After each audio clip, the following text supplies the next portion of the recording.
Welcome back to Inside the Game, episode 246. Man, my hair looks kind of bad. I'm not going to lie. My hair looks pretty trash if you ask me. But my name's Ryan Glinsky. Nate Wingler normally with us here today, but he is down in spring training with the Detroit Tigers. Does a lot of work with the, what is it, single A affiliate? I forget which one exactly it is. But he's down in Florida. Normally our show is 9 to 11 every morning. But we'll just be rocking for another hour, just myself, 9 to 10 a.m. Here today. And then we'll be back to normal scheduled programming back tomorrow and then the rest of the week when Nate rejoins us back tomorrow, Thursday, and Friday. And then next week back to normal programming as well, Monday through Friday. Just a couple of house cleaning things here at the network. Actually, there's two things. So the first one, we're going to give a shout out to the U of D men's basketball team, University of Detroit Mercy. If anyone who does not know, we are also a media company that covers other sports. We do Oakland University broadcasts here in Michigan, U of D down in Detroit, and they're in the Horizon League Finals. For the men's basketball, if they win, they're in the dance, and that's crazy to think that because a couple years ago they won, I think like one game or two games, something like that. It's been an up and down experience, I would say, if you're a Titan fan. But they're there in the finals, so shout out to them. And we cover their sports, so we're like, hey, let's give them a quick little shout out. A crazy job that they're doing just in year one over there, really changing how the program looks. A lot of Michigan guys from the state of Michigan. And then number two, we do the Flint City Bucks broadcast down in the USL2. We're actually not broadcasting play-by-play, commentary, color commentary, all that stuff for their U.S. Open Cup game next Thursday, March 19th against Madison FC. And if anyone who doesn't know what the Open Cup is, single game elimination, best teams all across the country. So, hey, Flint City might make a deep run. Maybe play against some MLS sides. I don't know, but we'll be providing live coverage for it. Just pregame and postgame show will actually be in the stadium, so boots on the ground down there in Genesee County. First time this has ever happened for Flint City of hosting a U.S. Open Cup game at home. Great to see them, how great they've been, and they're such a underrated USL2 club in the country. They're the giant killers. As a lot of people like to say. They've knocked off a lot of big teams in the past, provided a lot of professional talent that have gone on in and beyond in the soccer sphere professionally in this country. And they also produced a Mac Herman Trophy winner, Donovan Phillip, this past year with NC State. He was a finalist for the national championship with NC State. Crazy game, which we did have Harry Bertos and head coach Jamie Clark on back in December. You can catch that on YouTube or Roku, wherever you're watching it. A couple clips as well out there. But, yeah, this is something that we'll be covering, just pregame, postgame, live interviews with players, coaches, before the game, after the game. So, yeah, make sure you guys are able to tune into that. I think it'll be aired on everything, YouTube, anything that YouTube, Facebook, TikTok, Roku. I don't know exactly where it's all going, but I think it will be everywhere. We'll get a final word on that. But yeah, next Thursday, U.S. Open Cup for Flint City. We'll be doing some pregame coverage, postgame coverage for that. Boots on the ground, as they like to say. But let's get into topic number one here today. This one kind of scared me yesterday. I'm not gonna lie. It really scared me. Sorry about that. It really scared me last night because I'm scrolling through Twitter as I normally do on an evening after a lift and everything, and all of a sudden I see Herculez Gomez, who people who don't know who that is. Or Herc Gomez. I think it's like Gonzalez Gomez. Herc Gomez tweets out a retweet of ESPN FC saying that Real Madrid eyeing Pochettino to be the manager. All I'll say is this better not happen before the World Cup. I've said it time and time again, and I think if you're a USA men's national team fan, you can't be upset when Poch leaves after the World Cup. I think that he was simply brought here to not embarrass us in this World Cup. I think that the embarrassment of that last Copa America where Tim Weah punches a guy, gets a red card, we get grouped by Panama and Uruguay. I was just watching some of the highlights in the Uruguay game. Can't believe that center official actually gave a yellow card and then played advantage. I can't believe that actually happened. That might be one of the craziest moments in all of soccer that I've ever seen. But yeah, that was just, man, that was just wild. But yeah, no, I think Botch was brought here just to simply not embarrass us for the World Cup. Hey, look, we're at home. The whole world will be watching. This is the biggest tournament, biggest storyline in biggest moment in U.S. soccer history. We could say it was 94, but I think 94 was simply there to lay the foundation down for the United States and get the country into a soccer nation. And we've had a couple, big soccer figures in the United States space and JP Dellacamera and Alexi Lalas talk about, what, we are a soccer nation. And anyone that tells you different, they're lying to you, and they're lying to themselves that we aren't. Look, we are a soccer nation because it's one of the most popular sports in terms of viewing. I know some of that mainly has to do with the European game, but look, that's where the best players are. We won't have the best players here unless they're older and past their prime, where they're super young and eventually they get bought at 17, 18, 19, whatever age that becomes. But this is the biggest moment in USA soccer history, and we have to have Poch here. And I think it says in his contract, I believe it says in his contract that he has to be here for the World Cup, and anything after the World Cup, free game. I think that's how it works. And look, we paid him a boatload of money. I really hope that he would stay and be the manager for the World Cup. But something to look out for if you're if you're a United States fan. And Real Madrid, look, it's been a disaster this season for them. A lot of them are saying, a lot of the Real Madrid higher ups and insiders were reporting from the higher ups that it's a miracle that they even try to win the Champions League this season, and that's what Real Madrid is really based off of. Is what do you do in the Champions League? We heard Gareth Bale talk about it last weekend on the Gary Neville, Roy Keane, the Manchester United podcast. Basically, that's basically what it is, and then Ian Wright's in it. Man, that podcast sucks, dude. Manchester United. I hate Neville. I hate Scholes. I hate Roy Keane. They so biased towards against Arsenal. It's so funny. But what he said, Gareth Bale said on the podcast was, look, the La Liga doesn't truly matter because half the games we know we're going to win. It's just a matter of how many. And every single season, you'll see, it's Real Madrid and Barcelona at the top. And maybe Atletico Madrid gets in there once in a while. That's basically what it is. But Bale then said, it's all about the Champions League. That's all that matters to Real Madrid, the president, the owners, the higher ups, everything. That's all that matters to them is what do you do in the Champions League. I think they got 14. I think they won it 14 times. Last one coming against a couple of years ago against Dortmund, where Jude Bellingham returned against against Dortmund. But it's everyone thinks it's going to be a miracle to even win that this year. They're struggling in the league. Xabi Alonso did not get the proper recruitment that he thought he would have had coming into Real Madrid. Look, Xabi Alonso did a fantastic job with Leverkusen. I think he will become the next Liverpool manager. I think that will be a for certain. I think that is basically whenever Arne Slot runs his time runs out, because that's not a good fit for him either, the way this season has been going, and especially winning the league with, let's be honest, another coach's guys. Jurgen Klopp kind of just built everything.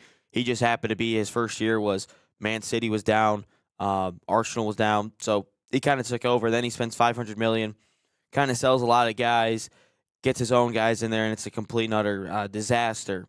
But Real Madrid, why Xabi left is it was mutual. I don't think he got the right resources, and I think the resources weren't put in the right spot for him to make the team better. We talked about Martin Zubimendi being one of those players that he wanted, but instead, I forget the exact player that Real Madrid wanted him to buy instead. But yeah, didn't get the proper recruitment. And if you're Mauricio Pochettino, if you're with the U.S., I mean, I'm sure you have free reign to do whatever you want. You're not going to get that at Real Madrid. I think you probably have free reign to do whatever you want for the U.S. men's national team. I firmly believe that. Why? Because it's the United States men's national team. We aren't this power like France or in England or Spain. Look, we have to hire outsiders and to be our head coaches because we don't have any coaches that are, killing it in the world game. I guess you could say Pellegrino Matarazzo, but I don't know if he actually really wants the job. You could say maybe a Jesse Marsh, but he's the manager of Canada. So we have to hire a manager. And for all the people out there that say, "Oh, well, we should have an international manager should be the same nation." Well, that's probably true if you're a nation that, is actually good and has a history of winning things time and time again. But this is the United States men's national team. We haven't made it farther than a quarter. I guess you could say we made it third place back in the 50s, but that doesn't really count. But we haven't made it past the quarterfinals since the 50s. We haven't made it to the quarterfinals since '02. So we're going on 20 years since we've made it past the quarterfinals, the last 8. We constantly lose in the round of 16 to the bigger teams, and that's just the way our nation is right now in terms of our process as a nation in soccer in the U.S. That's just the way it is. So what do you have to do to maybe get that slight edge that might give you an advantage in those round of 16 games? Maybe if you come up against a little bit of a tougher opponent in the round of 32 or in the group stages, you got to hire the best manager available. And I think at the time, Pochettino was the best manager available. I did think Jose Mourinho would be a really good fit here, and especially what it put up with all the stuff Pulisic and Tim Weah were doing this past summer. But ultimately, Mourinho only wants one job. If it's going to be international, that's Portugal, and that's rightfully that's fine. And rightfully so. He should do that. He has built up a reputation to say where he wants to manage. He has done that, but he ain't ever coming to the United States. But it feels like, I said this in a video yesterday regarding this whole Poch situation. I just hope he doesn't leave before the World Cup, because if he were to somehow leave before the World Cup, it would feel like everything that we've been building up from 2018, that failure of Trinidad and Tobago, which, again, I will always say is a blessing in disguise. I think it was, because I think that kind of woke us up a little bit, that, our way isn't working. We need to send our guys overseas. We need to start developing some academy systems. We can't have this whole pay-for-play, the whole college thing. Can't go that whole college route. Maybe we need some promotion relegation in the USL.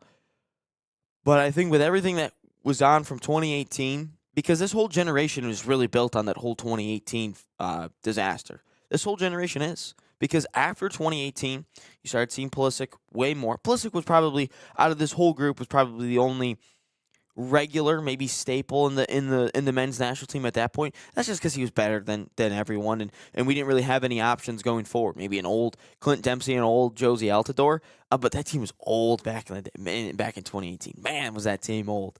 But everything from 2018, I think, has been building to 2026. And I say that because look at the players we've been sending overseas. Chris Richards, McKennie, Adams, Tillman, Pulisic, Dest, Weah. All those guys are overseas. Noah Kai Banks. All those guys are overseas. And then we started seeing MLS Next clubs. And we started seeing USL clubs sprout here and there. USL 2, USL 1, Super League, USLW. I know it's more on the women's side, obviously, but USL Championship. And now we're seeing, maybe thoughts of promotion relegation for that. We're seeing these USL clubs have academies. We're seeing these MLS clubs have academies. Everything has been changing since 2018. Everything has changed to now, leading up to 2026. And if we do not have a manager like a Mauricio Pochettino, which we spent a ton of money on, which we put a lot of resources and time and effort into him, and some of the games that he is set up in the friendlies here in the March window, and then in our send-off games, it feels like if we did not have Pochettino, we'd be set up for utter disaster yet again in the World Cup. But I think in the contract, I think Pochettino is supposed to stay for the World Cup. I really hope he doesn't leave, and I also think that's a dream for a lot of coaches and a lot of players, especially in the soccer sphere, that it is time to be in a World Cup. But without Pochettino, I think there's a possibility that we could get grouped. There is always a possibility that we always could get grouped. But without Pochettino, without our manager out there, I think the chances grow up exponentially. I really do. And I can't fault, if Poch were to leave before the World Cup, I can't fault him, because Los Blancos is an unbelievable job. It's arguably the most prestigious job in all of soccer, all of football, whatever you want to call it out there. Don't want to piss off our European listeners, but you can't.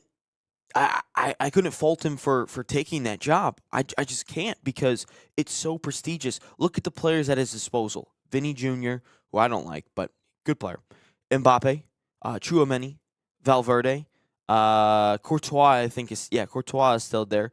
Militao, I haven't really watched him in a long time. Militao was still there. I know he was solid before his injury, but I haven't watched Real Madrid in quite some time. But there's studs all over the place, and you're going to get that every single time at Real Madrid. You constantly have studs. Think of the Gareth Bales, the Ronaldos, the Benzemas, and then to that midfield of Modric and Cruz, and then in the back line, Ramos, Marcelo, Pepe, Casillas. Like, it was unbelievable what they had. And you will always attract the superstars. You always will. Like, Rodrigo was going for like 90 million and he rides the bench for Real Madrid. Like, think about that. You have a 90 million pound player riding on your bench. That's insane. And not many clubs around the world can say that. But Real Madrid could say that. I'm sure Man City can say that. Well, I guess Liverpool could technically say that because Isak doesn't play. So there's that. But just think about that. Just the craziness of the amount of money at your disposal, the amount of players at your disposal, and you have so many superstars. And again, I don't think this current crop of players at Real Madrid have necessarily worked this season or last season, but it's still Real Madrid. You're going to attract top talent wherever you go. And I can't fault him for taking that job because I still think deep down Pochettino wants to get back in the club game. I really believe that. And look what he's done with Southampton, what he did with Tottenham, and which, by the way, Tottenham might get relegated. That's hilarious in its own self. Which, oh, by the way, it was reported yesterday, then confirmed today, that Pochettino will actually be at the Atletico Tottenham game. Maybe looking at Johnny Cardoso. They said this will be the first. He's actually an Atleti guest, so this will be the first time he'll get to see his former club Tottenham in action. Obviously, watching it from the stands. But again, maybe he's looking at Johnny Cardoso. Maybe he's talking about maybe taking over an Atleti job. I don't know about the whole Diego Simeone thing. Maybe Atleti wants to start new. I mean, Simeone's been there forever.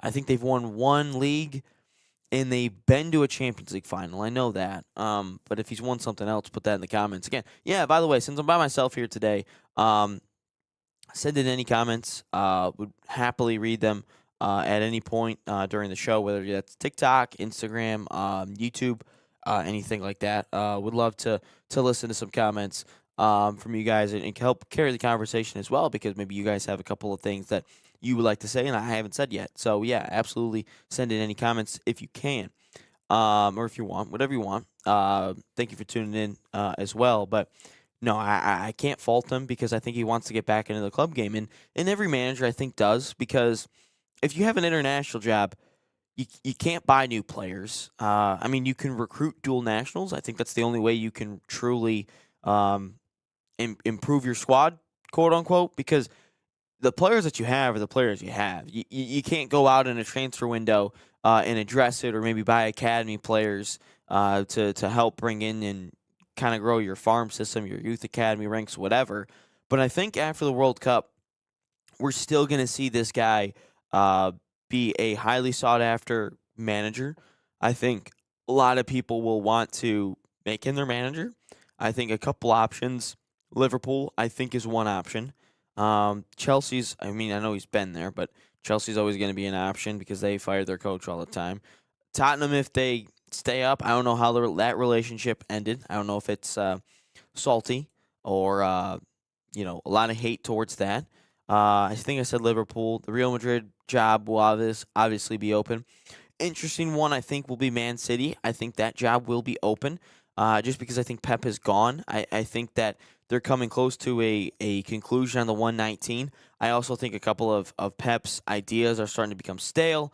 And I think this is just kind of the time where Pep has just kind of ran its course at his club. And that's not a bad thing or anything. That's just kind of the way Pep has operated in the history of Pep, at Man City, Barcelona, obviously, and then Bayern Munich. That was the one I was thinking of. But yeah, no, I think he's going to be highly sought after. Don't think he ever goes to an MLS club. I know we're an American soccer podcast, but I don't think he ever goes to an American club. I think he goes back overseas. I don't see him going back to Argentina to be a coach over there. I think everything goes back to, what does he want to see overseas and what does he want to see in Europe. But yeah, I still think he's gone. I think he's gone after.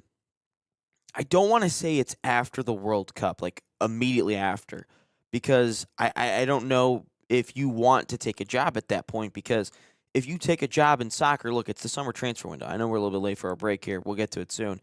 But I know that you want to have the summer transfer window for your recruitment because it takes everyone has said it takes managers 2 to 3 windows to kind of get his guys in there. Well, if you want to say that, get his guys, get his players in there, and kind of implement his own philosophy and his own style of playing. And I think you'd be behind the 8 ball taking the job right now or right after the World Cup because, again, let's say the U.S. makes a quarterfinal. I think you're at the end of June, maybe July at that point. And at that point, business is still going. I get it would be Real Madrid, so you can really attract anyone that you want.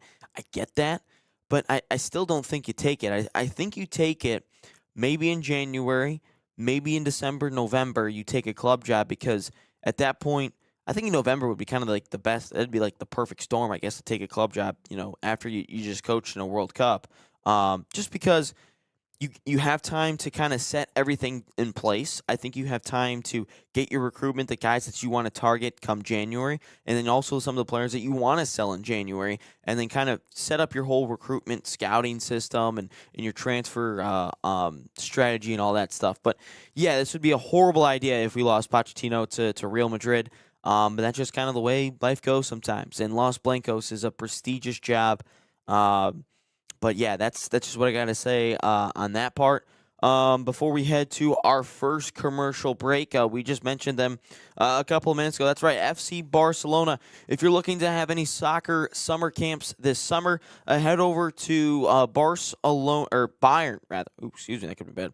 FC Bayern Summer Soccer Camps are a proud sponsor of the National Soccer Network, fostering football excellence across North America. Open to boys and girls of all skill levels.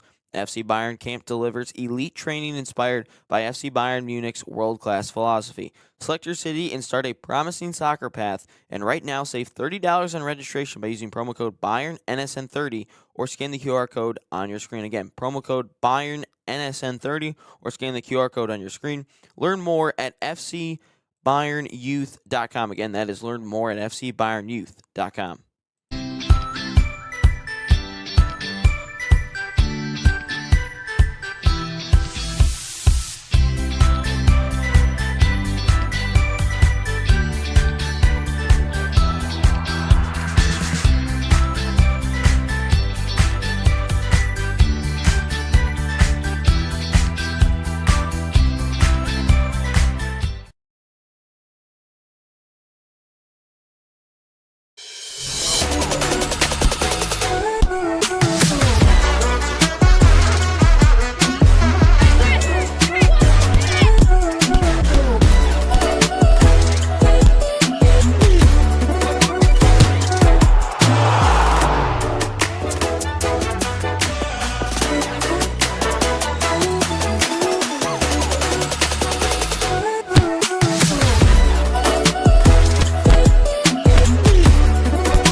America's oldest soccer tournament, the most fabled Giant Killers, for the first time ever in Genesee County. Your Flint City Bucks host Wisconsin professional club Forward Madison FC in the first round of the Lamar Hunt U.S. Open Cup. Kickoff is 6:30 p.m. Thursday, March 19th at Don Bachelor Stadium in downtown Grand Blanc. Be part of history as the winner moves one step closer to a Major League Soccer matchup. Tickets are on sale now at flintcitybucks.com. Flint City Bucks, the future of MLS. Welcome back to Inside the Game, episode number 246. My name's Ryan Glinsky. Again, just an hour here today, 9 a.m. to 10 a.m. Thank you for tuning in. Saw a handful of people in the YouTube chat that are watching. Again, if you're in YouTube, want to make a comment during the show, go right ahead. Same with Instagram and TikTok users. I've seen a handful of people coming in and out of there. So thank you for tuning in on this fine Tuesday morning. I forgot to even give you the rundown of the show today. Obviously, Poch to Real Madrid in the first segment. If he could go there, I know Real Madrid is eyeing him.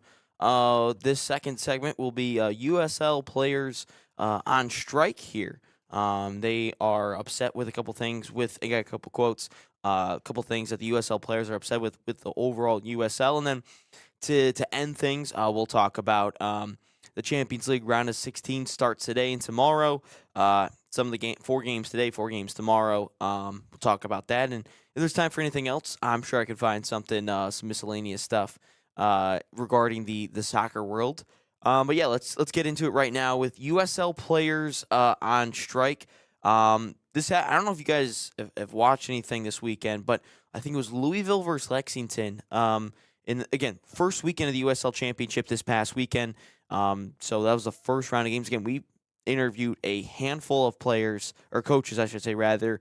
Ben Pierman of Charleston Battery, Carlos Llamosa of San Antonio FC, the Atletico Dallas people. They will not be playing this year, but they, will be a club next season. Will be their inaugural season, and I know I'm drawing blanks on others because we had Loudon on there as well. Yeah, I'm drawing blanks. Oh, and the Colorado Switchback. So I'm drawing blanks on them. My bad on those. But again, check those out on YouTube. We have those videos out with thumbnails. I think that was like last week. We did all that stuff. But USL Championship started, and so there's apparently not an agreement in place. It's been happening for 540 some odd days. They've been negotiating this deal with the players' union in the whole USL. And in the Lexington Louisville game, they actually stood there in the middle of the field. Didn't play for 1 minute. They kicked it off. Ref blew the whistle, moved the ball. Players just sat there for 1 minute. Then they started play. So obviously that was agreed upon. The league has said that they still believe that this will probably happen a couple of times throughout the season and throughout the league or throughout these next couple of weeks, just because a deal's not in place yet. I imagine that 1 minute was probably added on. I'll have to figure. Didn't watch the game, so I have to figure that out. But this is what the USL players rejected recently. This was rejected like a week ago or a couple days ago. This is what the proposal from the USL was: increase of minimum pay of $40,000 a year, elimination of in-season buyouts, protections related to team contracts, and additional bonuses. They also mentioned, I forgot to put in there, they do want better housing and medical insurance, and also better facilities. And I mean, look, the USL didn't really start to become like a big thing in terms of the soccer world in America. It didn't really become a big thing until 2019, 2018, somewhere around there. So everything's kind of new. So a lot of these clubs are kind of I don't want to say like rental homes for stadiums, but that's kind of the case. A couple teams have permanent stadiums, obviously, but most of them, didn't have that. And now we're starting to see, as co-host Nate Wingler likes to say, the arms race in the MLS and the USL. So we're starting to see some big stadiums, DCFC, Pittsburgh Riverhounds. They're building some stadiums. I'm sure I forgot a couple, but they're starting to build like these, state-of-the-art facilities and these state-of-the-art stadiums. So it's starting to take some time, but in terms of the USL, it's not the greatest facilities in the world. I mean, they don't have the money that the MLS has. I mean, the MLS will always be king unless the whole promotion relegation thing in the USL starts to, take some viewers and take some fans away and some players, coaches away from the MLS. Maybe those older players from Europe, you know what, I want to still do promotion and relegation, and they go to the USL instead. Then we'll start to see, maybe some movements made, maybe a little bit of a merger. But USL didn't start to become popular a little bit till after, COVID. I know I said 2018, 2019, but I didn't think they really became popular until a little bit after COVID. And the clubs are still there. It's still a very good brand of soccer to watch. There's still some really good games. It's really good, but there's a process. It takes some time to get things kind of underway. I mean, the MLS almost went bankrupt when it first started, and then it's obviously now financially stable now. So there's always these new leagues. There's a couple hurdles in the beginning, and that's why you see a lot of these players not sign 3-4 year contracts. There's a couple that will sign multi-year contracts, but I think there's options in there after every season. So a lot of them are kind of single year contracts, and if you look at the roster turnover for a lot of these clubs, it's almost I don't know if we got any college football fans or college athletics, college basketball fans in the audience, but it's almost like a mid-major in sports, for football or basketball. If you're good, your players are gone. If you're bad, your players are gone. They're just always gone. Yeah, there will be a couple guys that will stay here and there and play multiple years, but a majority are just one and dones at that particular school. That's just kind of the way it is. That in the USL. So yeah, the facilities aren't going to be great. The money's not going to be fantastic yet, but it's got to get some time to get things underway.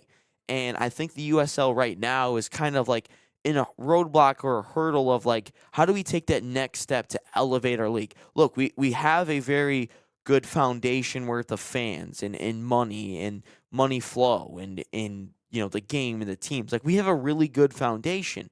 But now how do we take that next step to, let's maybe rival the MLS a little bit. How do we take some of their fans and convert them into USL fans? That's why, you see a lot of teams like a Detroit City FC or Louisville have teams where MLS sides, don't reside in.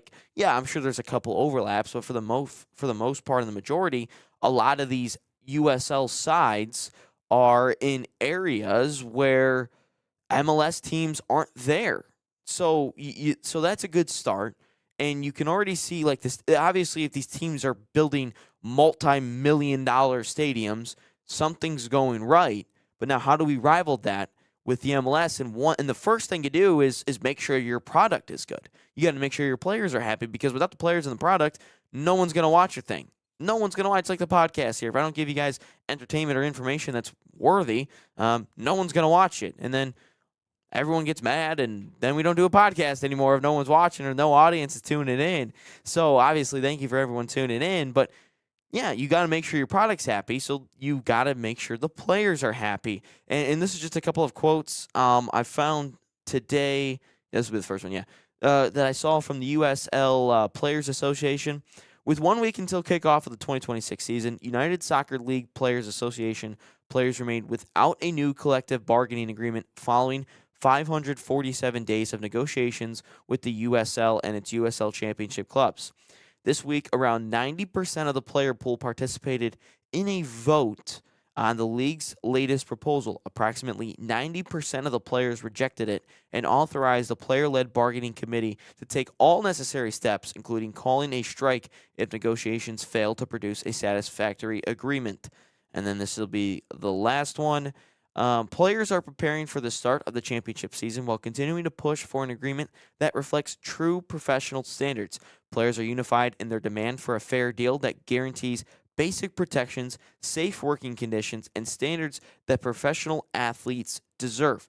So the biggest thing, obviously, seems to be the professionalism and making sure you're playing in state-of-the-art facilities. Maybe you have the proper training. I mean, look, these players are putting their bodies on the line every single day, whether that's in training, whether that's in game. And you want to make sure, when you're done playing soccer, you can still function normally as a human being, making sure you can still walk around the house, get up and down the stairs, be a good dad, if need be a good family member. So I get that, but again, I still don't think the USL is quite there yet in terms of state of the art of everything, because you look at high school football, and I think high school football stadiums and programs might have better facilities than these USL clubs.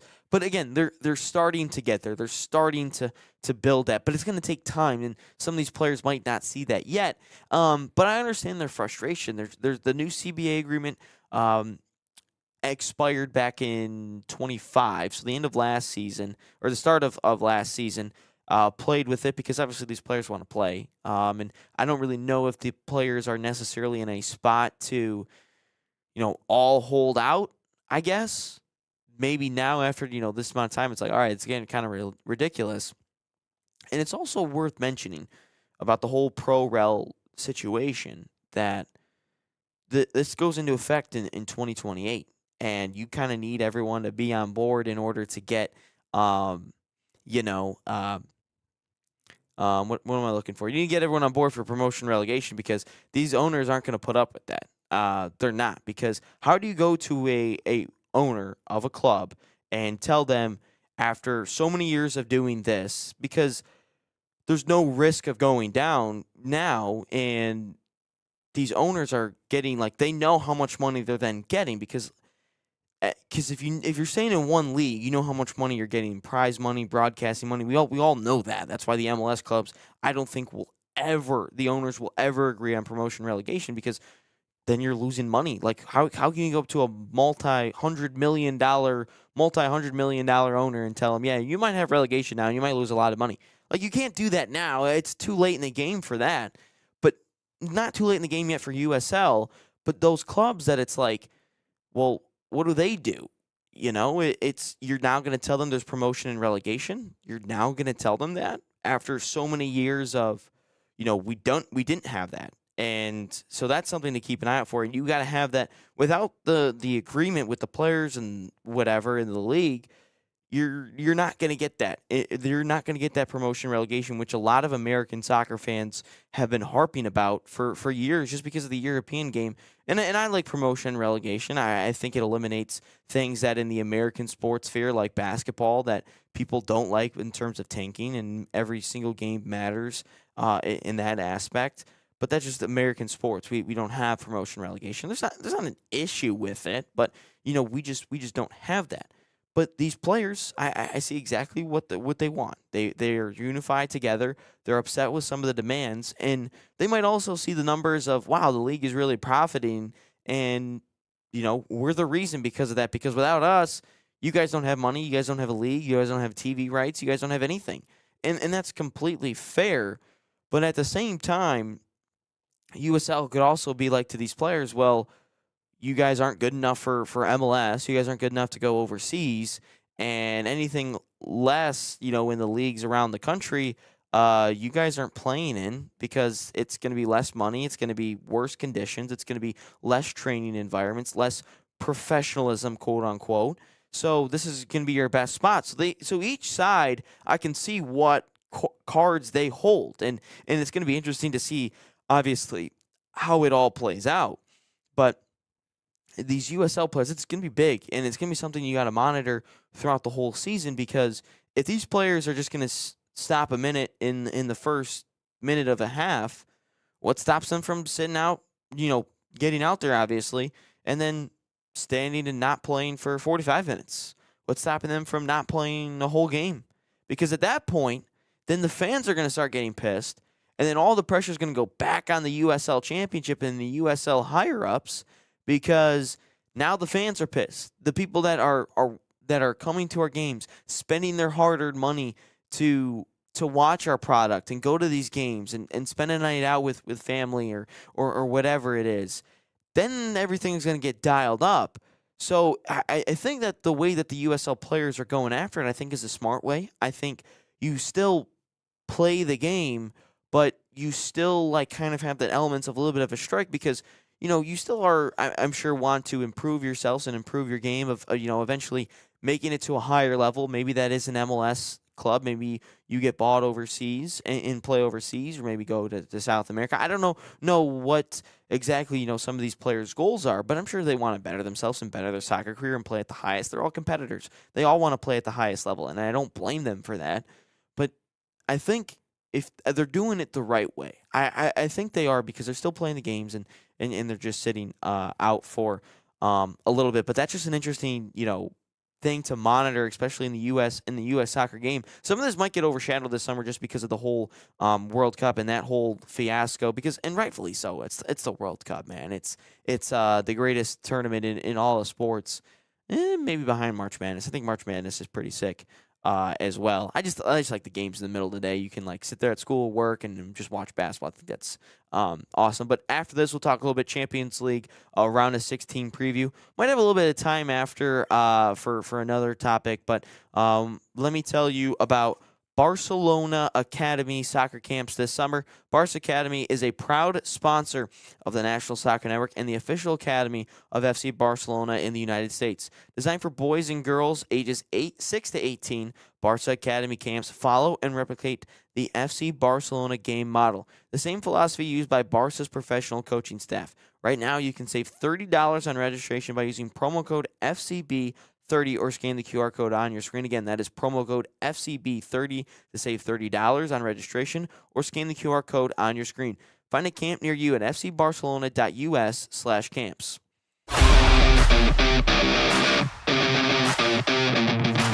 In Barca camp, I sing my song Grown on and off of the field.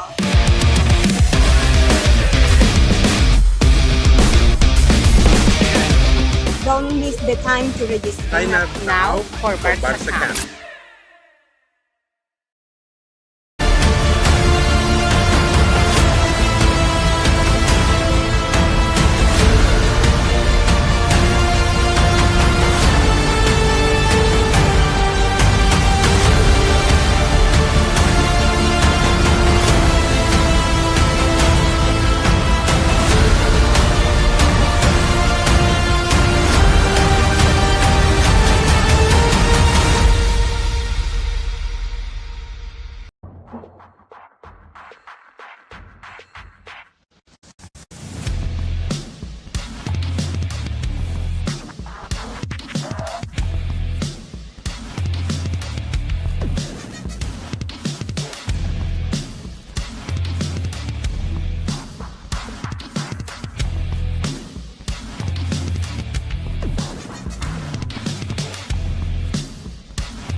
Welcome back to Inside the Game, episode 246.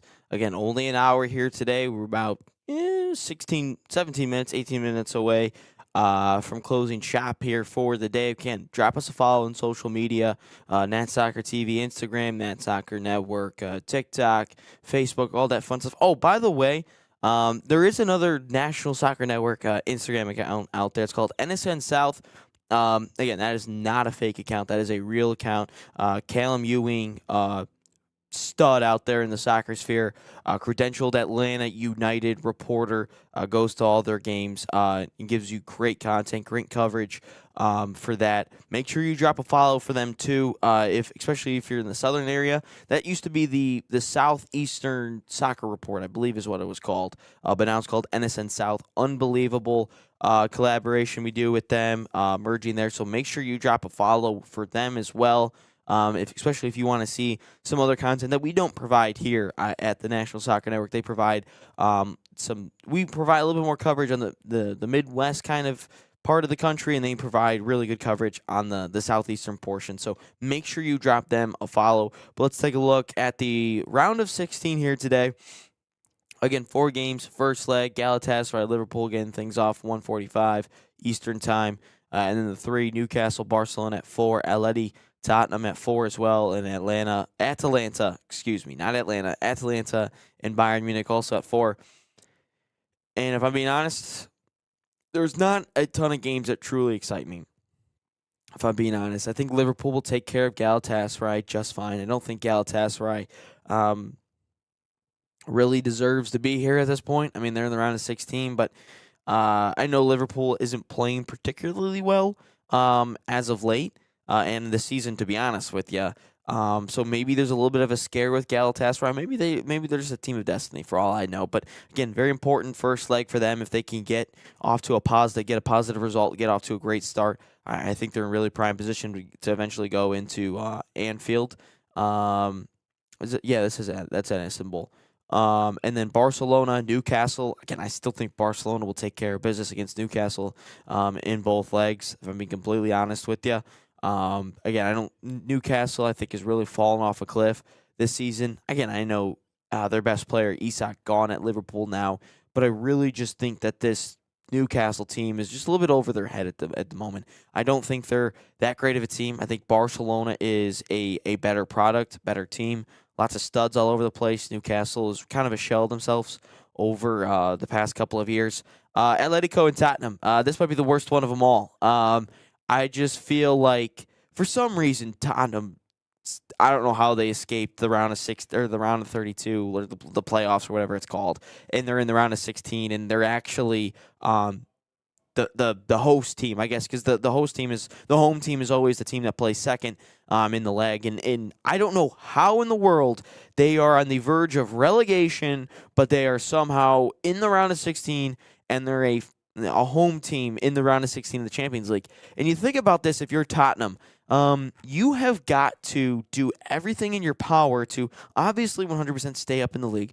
I still think they will. I think that they're too good of a team, too big of a club to do that. And remember, it's not like a Premier League title race where these teams are going to win majority of every single game. A lot of these clubs below them in the relegation battle, they don't win a lot of games. So even if you get a draw, that's massive compared to a draw in a title race. That almost feels like a loss because you drop 2 points. But that's massive. But look at Tottenham, and it's like you've got to go as far as possible as you can in the Champions League. Because why? Because if you don't go far in the Champions League and you eventually just get relegated instead, you do realize that like you lose a ton of money. You're gonna lose a lot of players due to player sales. The TV money's so bad. So maybe you can pocket some of that prize money in the Champions League by making a run into the quarters or the semifinals. So maybe you could do that, but obviously you still got to somehow find a way to make it all the way up. Or stay up in the Premier League, I should say, rather. But just think about how crazy that is, that they could get relegated, how massive of a club that is for Tottenham, and to think about Atletico, this just feels like this is going to be like a 1-0 leg, like over 2. I feel like we're going to have a 0-0 draw today, and then Atletico is going to win it 1-0 in the second leg. Like, this just seems like this could be the worst leg of them all. Like, even looking at tomorrow, Arsenal Leverkusen doesn't seem boring. Real Madrid, Man City, no. PSG, Chelsea, no. And Bodo Sporting, no. Like, the way these two sides are going to play this whole leg, Atletico and Tottenham, it's going to be horrible. But, like, I could just think about how bad this thing's going to look. Like, it's going to look horrible this whole game. And then I think Bayern Munich, I think, is going to win the whole thing. I think Bayern's going to win the Champions League. I think them or Man City, I think, is going to win it. I think they'll take care of Atalanta just fine. I mean, just looking at the standings, they were 7-1. Their only loss came to Arsenal back in right around Thanksgiving, I think. I mean, Liverpool was in 3rd, Tottenham in 4th, Barca 5, 6 with Chelsea, Sporting was 7, and Man City just got there in 8th. So obviously those 8 teams, I kind of like the table format. I'm not gonna lie. Like, I don't know if people are gonna hate on me for that, but I'm really liking the table format of the Champions League. Mainly because my team has benefited from it both times in Arsenal. But I'm just saying, I kind of like it. I really do. I think it gives more teams a lot of more chances. I know I've harped on too many games played, but you know what? At the same time, more teams are going to get more money, and more teams are going to get more exposure in playing in these games. So I kind of like the table format. I'm not gonna lie with you. I kind of do. But if I were to just give a prediction about who gets out. Because, again, I still got to get to another break before I go. I talked too long about Pochettino and the whole USL strike, so I got to get to another break here.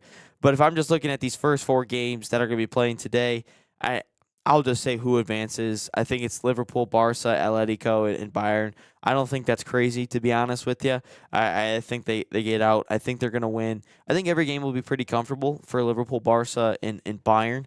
Obviously, Tottenham Atletico, I think, is going to be a rock fight, but I think Atletico just gets out of it like 1-0, 2-0, something like that, because I think Tottenham's going to do everything that they can to muddy things up. I think Barcelona will take care of Newcastle perfectly fine. Atalanta, the only hope in the Serie A. Man, has the Serie A gone downhill ever since Juventus with like Mandzukic, Dybala. Man, Paulo Dybala back in his prime was unbelievable. And then you think of Carlos Tevez, Arturo Vidal, Paul Pogba back in his prime, unbelievable. Even Buffon, Chiellini, Bonucci, Pirlo. How could I forget about Andrea Pirlo?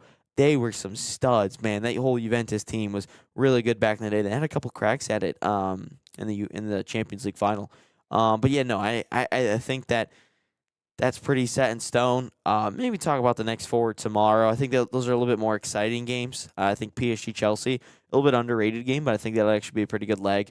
And obviously the biggest one, Real Madrid Man City. For some reason, those two sides always play each other. Oh, also FA Cup draw. Liverpool Man City, that's going to be phenomenal. Arsenal Southampton. Chelsea, I think, has Port Vale.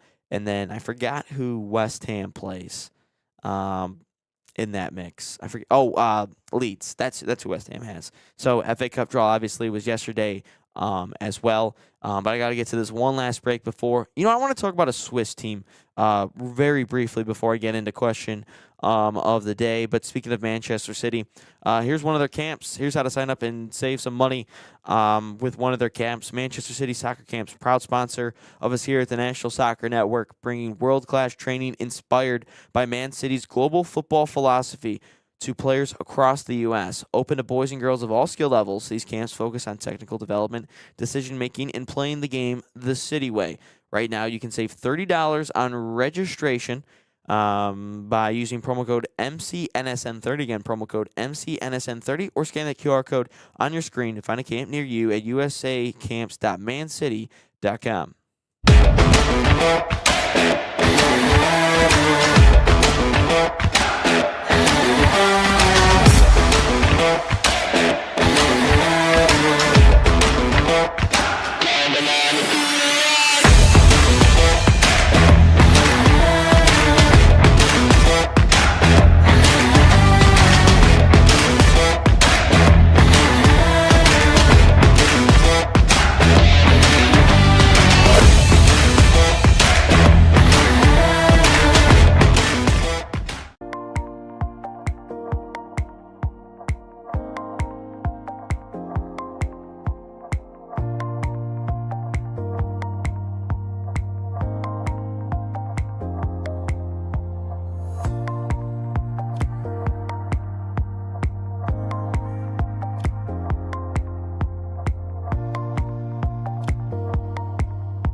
Final couple of minutes here on Inside the Game, episode 246. Again, only an hour here today, 9 to 10. My name's Ryan Glinsky. Thank you for tuning in. Seen a lot of viewers here the last couple of weeks here on Inside the Game. Appreciate anyone that comes in, takes time out of their day to listen to me and Nathan and I yap about a whole bunch of nonsense. So appreciate all you guys tuning in today, and overall, really love the support that everyone brings us. But I just wanted to touch on this real quick before getting to question of the day. FC Thun or Thun, or they're in the Swiss league, but they're a newly promoted side. Again, I probably pronounced that wrong, so if anyone has the correct pronunciation, just let me know.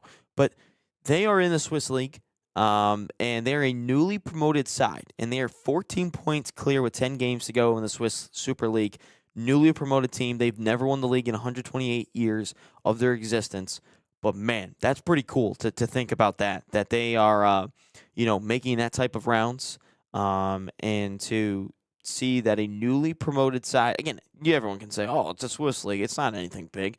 No, well, it's still a big deal. A newly promoted team coming into a top flight for the first time, and they're just dominating Swiss football. But all right, question of the day. But before we get into that, Salt Athletic, an official sponsor of us here at the National Soccer Network. Use promo code NSN15 to save 15% off of your your order of the #1 smell-proof cleat bag that 100% works. We've even tested ourselves here a handful of times. Scan the QR code on your screen or visit saltathletic.com today. But here's question of the day. Is Tarik Skubal just a puppet for Scott Boras? Yes. Yes, that's basically what Tarik Skubal is. He is a puppet for Scott Boras. So that's what he is. Like, for him to come out there and say, well, the emotions I felt of this and that during the World Baseball Classic, because I played one game after I was going to only throw 55 pitches, the emotions. Well, Tarik, why didn't you have those emotions when you got pulled in Game 5 against the Mariners? You were smiling there in the dugout when the camera panned to you. You were smiling while we were giving up the lead. We were smiling while we played 25 innings or whatever it was. You were smiling. So why weren't the emotions then there? Why aren't you upset there? And if you're so upset about this whole thing, why aren't you standing up for yourself? Why aren't you going out there and be like, wow, I really want to play in this thing?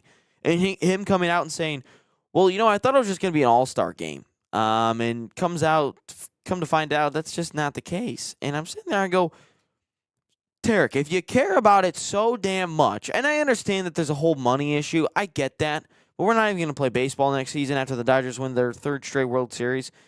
But Tarik, you're telling me you feel all these emotions, you feel this type of way, and we're just going to not play because we all know Scott's telling him something. He's just a drama queen at this point. We all know Scott is telling Tarik to not play, to pitch 55 pitches, to only play in this game. And then all of a sudden, yeah, I'm gonna follow the team to the semifinals and the finals if they get there. You can't just do that. And if anything, Tarik, the World Baseball Classic is going to help you and prepare you more for the season than it will playing in spring training right now. Why? Because you're just going to be playing up against AA and AAA and single A guys right now in spring training compared to playing against actual MLB talent in the World Baseball Classic. If this was such an issue, why are more players, opting out? Why aren't the Shohei Ohtanis and the Dodgers of the world? Why aren't those players opting out? Why isn't a guy like Juan Soto opting out? But you're gonna opt out because Scott's telling you what to do? I'll tell you this, Skubal. You are becoming very unlikable. You're starting to really piss me off, Tarik, because you're a puppet. Whatever Scott says, I'm doing. Whatever Scott says, I'm doing. Whatever Scott says, I'm doing. If he didn't pull me in Game 5, or A.J. Hinch didn't pull me in Game 5, Scott did, because Scott told me I needed to save myself. No, Tarik, if you feel some type of way about the game and what you were playing, then you know what, Tarik? Go out there and play it. Go out there and play the game. It's not difficult. And again, I get there's money issues and there's whole injury issues. I get that. But you know what, Tarik? Go out there and you know what? Play the damn game. Quit being scared and quit having someone, your whole agent, influence you. Because I'll tell you what, Tarik, you can sign a contract extension this season with the Tigers or sign somewhere else. Because I'll tell you something. No one's playing baseball next season. No, they're not. Because Dodgers are going to win another World Series, and you're just going to let Scott ruin everything for him. That's basically what's going to be. But, yeah, there's my TED Talk about Tarik Skubal. I think he's a wimp at this point. I think he's a bum. As good as he is, I think he's just soft. He's a prima donna. But anyway, that's going to do it for me here on Inside the Game. Again, only 9 to 10 here today. We'll be back to normal scheduled programming tomorrow, 9 to 11, when Nate returns back from spring training, where he probably did not see Tarik Skubal there. Because why? Because Tarik Skubal's a wimp. But, yeah, that's going to do it for me here today. Again, make sure to drop us a follow at NatSoccerTV on Instagram. Make sure to drop us on a follow on TikTok, National Soccer Network. We're trying to get to 2,000 followers before we get to what is that? Before we get to the World Cup. Follow us on Facebook, subscribe if you're a first-time visitor on YouTube. Like that, smash that like button. That'd help us out a ton if you could do so. But again, thank you for taking the time out of your morning to listen to me yap about a whole bunch of nonsense in the soccer world. But, well, until next time, be safe and see ya.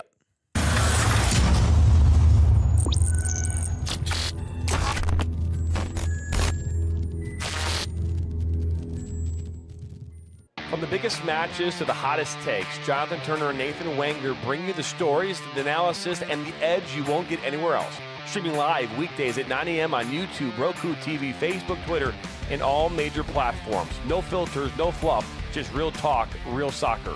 This is Inside the Game.